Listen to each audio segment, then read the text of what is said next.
जी है? No sir. Doctor Raman Singh ji. अध्यक्ष महोदय, मेरा प्रश्न छत्तीसगढ़ और छत्तीसगढ़ के वो लाखों आवासहीन का प्रश्न है, जिसमें जवाब ऐसा मिला है कि एक तो इस प्रश्न के आते ही सबसे बड़ा परिवर्तन ये आया कि मेरे प्रश्न के जवाब आते आते मंत्री इतना व्यथित और दुखी हो गए कि अपने विभाग से इस्तीफा देकर चले गए। ये इस प्रश्न का ही प्रभाव है, और ये प्रश्न का प्रभाव इसलिए मैं बोल रहा हूं कि आवास के बारे में प्रश्न देते देते मंत्री जी ने जो स्वीकार किया है, उसमें उन्हीं का पत्र जो अध्यक्ष महोदय, जिसमें उन्होंने कहा कि प्रधानमंत्री आवास के तहत प्रदेश के आवास विहीन लोगों को आवास बनाकर दिया जाना था, जिसके मैंने कई बार चर्चा की, मुख्यमंत्री से राशि आवंटन का अनुरोध किया, परंतु इस योजना में राशि उपलब्ध नहीं की जा सकी। फलस्वरूप प्रदेश के 8 लाख लोगों का आवास नहीं बनाया जा सके। इसके अतिरिक्त 8 लाख बनाने में 10,000 करोड़ की राशि जो हमारी अर्थव्यवस्था में सहायक होती, हमारे जन घोषणा पत्र के 36 लक्ष्य के अंतर्गत आवास योजना का अधिकार प्रमुख रूप से उल्लेखित है। प्रदेश के वर्तमान सरकार के कार्यकाल में बेघर लोगों के लिए एक भी आवास नहीं बनाया जा सका, और इस योजना के निरंक रही। मुझे दुख के साथ कहना पड़ता है कि मैं इस आवास की योजना को क्रियान्वयन करने में असफल रहा। कितनी बड़ी फेल्योर है अध्यक्ष महोदय। गरीबों के आवास को लेकर, गरीबों के 16 लाख आवास, ये 10,000 करोड़ नहीं, 20,000 करोड़ रुपया, और उस आवास को लेकर एक मंत्री अपने पद से इस्तीफा दे रहे हैं आवास को लेकर, और इस सरकार को इसको संशोधित कर लीजिए। उनने पद से इस्तीफा नहीं दिया है, उनने चिट्ठी लिखी है माननीय मुख्यमंत्री जी। उनने पद से इस्तीफा नहीं दिया है, उसने अपने विभाग को छोड़ दिया है। नहीं, अपने आप को पृथक करने का लिखा है, अपने आप को पृथक करने का लिखा है। संशोधन कर, आप स्पष्टीकरण देते हो, मैं संशोधन दे रहा हूँ। माननीय अध्यक्ष जी, आप माननीय मंत्री जी को बुला के दिलवा दीजिए ना। आप उनके प्रतिनिधि थोड़ी है, आप तो हमारे प्रतिनिधि हैं। इसीलिए तो संशोधित कर रहा नहीं तो माननीय मंत्री जी को बुला के स्पष्टीकरण दिलवा दीजिए। आ जाएंगे, वो भी आ जाएंगे। पंचायत विभाग के आवास से नहीं, माननीय अध्यक्ष जी, वो भी आप बार मंत्री जी की तरफ से स्पष्टीकरण दे रहे हैं। आप मंत्री जी को बुला लीजिए, उनसे बुला लीजिए। मुख्यमंत्री जवाब दे रहे हैं। मुख्यमंत्री जी मौजूद है। अध्यक्ष महोदय, पूरा तो सुन ले। मैंने आपको रोका नहीं, आपको टोका नहीं, कोई व्यवधान नहीं किया। आप कल भी संशोधन मंत्री जी की तरफ से, माननीय अध्यक्ष महोदय, मुख्यमंत्री जी स्पष्टीकरण दे दें। माननीय अध्यक्ष महोदय, एक पत्र मेरे पास भी है, छोड़िए उसको। इसमें क्योंकि उन्होंने उत्तर प्रदेश कटिक ने मुख्यमंत्री जी प्रश्न कर रहे हैं, उनको करने दीजिए। और उसमें कहा है कि मैं दलित हूँ, मुझे अधिकार नहीं है। मेरी बात सुनो ना, पूर्व मुख्यमंत्री जी प्रश्न कर रहे हैं, उनको करने दीजिए। डिस्टर्ब, क्योंकि पंचायत मंत्री का विषय है। जी। अतः उनको कह रहे हैं, अंतिम पैर हम बोल रहे हैं, अतः मैं पंचायत ग्रामीण विकास विभाग के भार से मैं अपने आप को पृथक कर रहा हूँ, जिसमें पृथक किया। अब ये पृथक हो गया और मैं काम करने में असमर्थ हूँ। ये तो एक पत्र है अध्यक्ष महोदय, मैं कम से कम 5-7 पत्र लेके आया हूँ, जिसमें इस सरकार को किसका पत्र है बाकी, जो आवास के संबंध में गवर्नमेंट ऑफ इंडिया का लेटर चीफ सेक्रेटरी, अतिरिक्त प्रमुख सचिव और मंत्री को गया है। ये बंच है लेटर का अध्यक्ष महोदय। सरकार को 1 नहीं, 2 नहीं, 3 नहीं, 4 नहीं, एडिशनल चीफ सेक्रेटरी का पत्र आता है, उसके बाद गया प्रसाद जी का पत्र आता है, गिरिराज सिंह जी का पत्र आता है। ये सारे पत्र मैं पढ़ूंगा नहीं। नरेंद्र सिंह तोमर का पत्र आता है, और नागेंद्र नाथ IAS अधिकारी सचिव नरेगा का पत्र आता है। इनके पत्र में अध्यक्ष महोदय लगातार इस सरकार को ये बताया जाता है कि आपने जो आवास की योजना को पूरी तरीके से छोड़ दिया है, और अंतिम जो एक लेटर जिसका मैं कोट करना चाहता हूं, जो इस सदन को और पूरे छत्तीसगढ़ के लोगों को मालूम होना चाहिए अध्यक्ष महोदय, सरकार के पत्रों के जवाब न आने की वजह से गया प्रसाद का letter in view of the above with the approval of competent authority the target of 7,81,990 allocated to the state for the financial year 2022 is withdrawn with immediate effect due to the state has failed to utilize SECC based target allocation. ये कोई मजाक है sir? यानी ये गरीबों के लिए आवास बनाने वाली सरकार है। गरीबों के लिए आवास की बात होती है और गरीबों को जो आवास देने में 16 लाख आवास, अभी तो एक सवाल इस्तीफा हुआ है अध्यक्ष महोदय, अभी एक मंत्री का इस्तीफा हुआ है इस आवास के चलते। ये पूरे के पूरे मंत्री अध्यक्ष महोदय जनता इनको रिजेक्ट जी, आपका प्रश्न क्या है बता दीजिए, जवाब देंगे। Speech is propaganda. Your speech is total propaganda and stop to our allocation to central government. इसके मामले में हमेशा आप प्रोपोगंडा ही बोलते हो, प्रोपोगंडा ही करते हो। चलिए क्वेश्चन करिए ना, जवाब देने को तैयार है। छोटा प्रश्न नहीं, वो जवाब देने को तैयार है आपके हर प्रश्न का। आप जवाब ही पूछ रहा हूँ जी। जो मैंने प्रश्न किया था अध्यक्ष महोदय, बहुत छोटा सा, प्रधानमंत्री आवास योजना अंतर्गत वित्तीय वर्ष 19-20, 20-21, 21-22, 22-23 कितने आवास स्वीकृत किए गए, कितनी राशि का प्रावधान किया था? अब जवाब देखिए आप, पैरा में ये जवाब दे रहे हैं अध्यक्ष महोदय 16-17, 17-18, 18-19 का। मेरा प्रश्न है 19-20, 20-21, 21-22, 22-23 का, इनके कार्यकाल में जो आवास की स्थिति है उसके बारे में। तो मुझे तो कम से कम ये बता दें अध्यक्ष महोदय कि 19-20, 20-21, 21-22, 22-23 में कितने आवास स्वीकृत हुए और कितने आवास पूर्ण हो चुके और बाकी अपूर्ण हैं, वो कब तक बनाए जाएंगे? चलिए।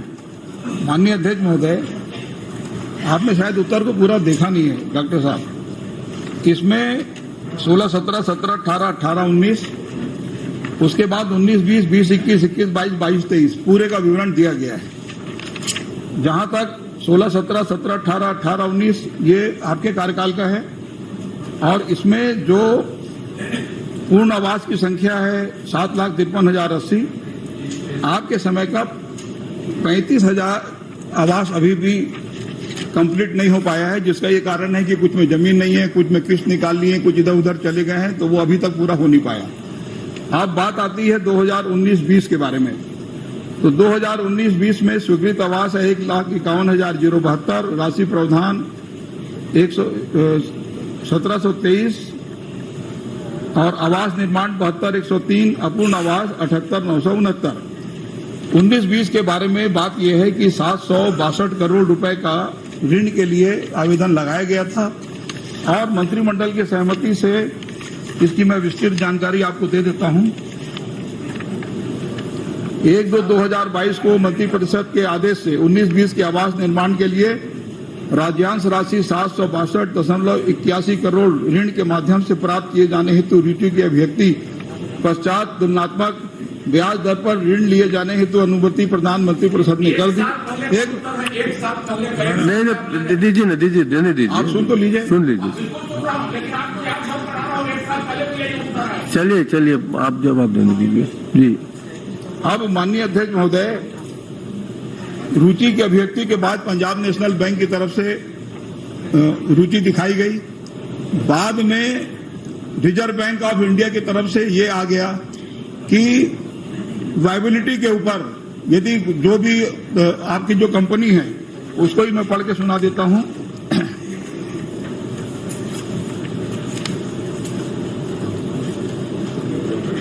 Term loan should be sanction only for corporate bodies. अब प्रधानमंत्री आवास के लिए जो कॉर्पोरेट बॉडी बना हुआ है वो उसका कौन सा आय का साधन होगा कि वो अपने आय से और उसको स्टेट बजट से आप दे नहीं सकते। तो रिजर्व बैंक की तरफ से इसमें अड़ंगा लगा कि आप लोन नहीं दिया जा सकता। दूसरी बात यह है कि बार बार इनका कहना है कि पूरा नहीं करते। तो ये हमारा जो भारत सरकार की तरफ से पैसा लेना बाकी है उसको दिलाने के बारे में आपकी तरफ से क्यों पहल नहीं होता? क्या राज्य की जनता को यदि आवास मिलेगा तो उसमें दिस इज पॉलिटिकल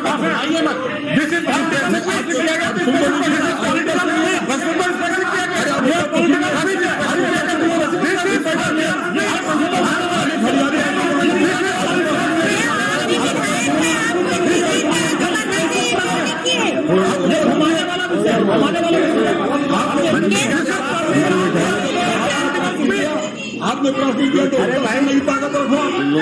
सुनिए माननीय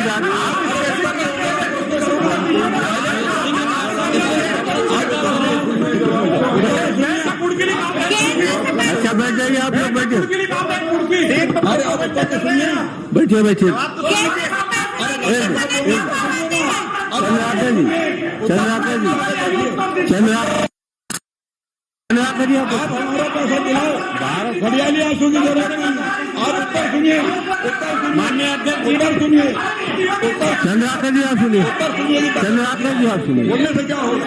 मैं खड़ा, प्रधानमंत्री आवास हम लोग दिला रहे हैं, वो तो एक मिनट मैं खड़ा हूँ, आप लोग बैठ जाइए। माननीय पूर्व मुख्यमंत्री जी पूर्णतः सक्षम है सब प्रकार से। अब वो प्रश्न पूछ रहे हैं, उत्तर माननीय मंत्री जी दे रहे हैं। बाकी सदस्य लोग उनको डिस्टर्ब न करें, वो अपनी पूरी सक्षमता से प्रश्न कर रहे हैं। अध्यक्ष मंत्री को खड़ा होने अध्यक्ष मंत्री लोग भी डिस्टर्ब मत करें। माननीय अध्यक्ष, अभी एक माननीय मंत्री जी आप करने दीजिए ना, आप उनको प्रश्न करने दीजिए, उत्तर भी आने दीजिए। उत्तर अभी आया नहीं है, बीच बीच में मत उत्तर आ रहा है, उत्तर सुन लीजिए, उसके बाद अध्यक्ष आप क्या माननीय अध्यक्ष महोदय, मेरी जानकारी में आप दोनों एक ही जिले से हैं, आसपास हैं, दोनों निपट लेंगे, मुझे पता है। डॉक्टर साहब, आपकी जानकारी में आया है जब बात, हाँ। अब गरीबों के लिए है, छत्तीसगढ़ के 16 लाख से ज्यादा गरीबों का है, उसके लिए जवाब ये पूरा छत्तीसगढ़ सुन रहा है इस जवाब को। और 16 लाख आवास जो जिसमें से आधे बन चुके हैं, जिसका पहला किस्त दूसरा किस्त, मैं प्रश्न में आ रहा हूँ, आइए ना, वो उत्तर पूरा सुन लीजिए उनका। माननीय अध्यक्ष महोदय, 762 करोड़ के ऋण के बारे में जब हमने प्रक्रिया प्रारंभ की, बैंक ने इंटरेस्ट दिखाया, उसके बाद रिजर्व बैंक ऑफ इंडिया की तरफ से अड़ंगा लगा कि कॉर्पोरेट बॉडी अपने स्तर पर वायबिलिटी देखे और उसके आधार पर पेमेंट करे। अब भारत सरकार की तरफ से इस प्रकार का अड़ंगा लगेगा तो कैसे बनेगा? दूसरी बात यह है कि हमारा जो जीएसटी का पैसा है और अन्य मदे को जो पैसा है भारत सरकार देती नहीं है, तो भारत सरकार से मांग करने के बारे में आप लोग पहल नहीं करेंगे। माननीय यहाँ पे हरियाली आंसू खाएंगे आप लोग। प्रधानमंत्री आवास का है, मकान गरीबों को मकान मिले तो किसने मना किया है? प्रधानमंत्री आवास है, जीएसटी का हक है। इसका तो सुनिए।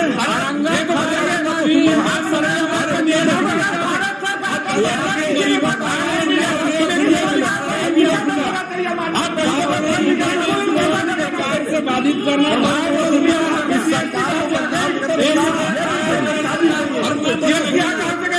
गरीबों को आवास देने की इनको गरीबों का आवास बने नहीं। जवाब आ रहा है 19, 20, 21, 22 वर्तमान में क्या स्थिति है? अरे मैं आगे आ रहा हूँ ना, 19-20 से मैं आगे बढ़ूंगा। प्रधानमंत्री आवास का मामला जो छोड़ करके जीएसटी में जा रहा है। अरे जीएसटी के मंत्री तो जाकर के दिल्ली में बैठे हुए हैं। अरे हरवर जी, सुनिए तो, इस सरकार के बंदे जीएसटी वाला उन्होंने हाथ उठा दिया है। हम जाकर के दिल्ली में बैठे हुए हैं, जवाब आ नहीं है। माननीय अध्यक्ष महोदय, जवाब आएगा भी नहीं। हम मंत्री को जवाब नहीं दे पा रहे हैं, हम सदन से बहिर्गमन करते हैं मंत्री जी के उत्तर से। रमन सिंह जी कमजोर हो गए, क्या धीरेन्द्र सिंह जी बैठक चला रहे हैं? डॉक्टर विजय जायसवाल, डॉक्टर विजय जायसवाल।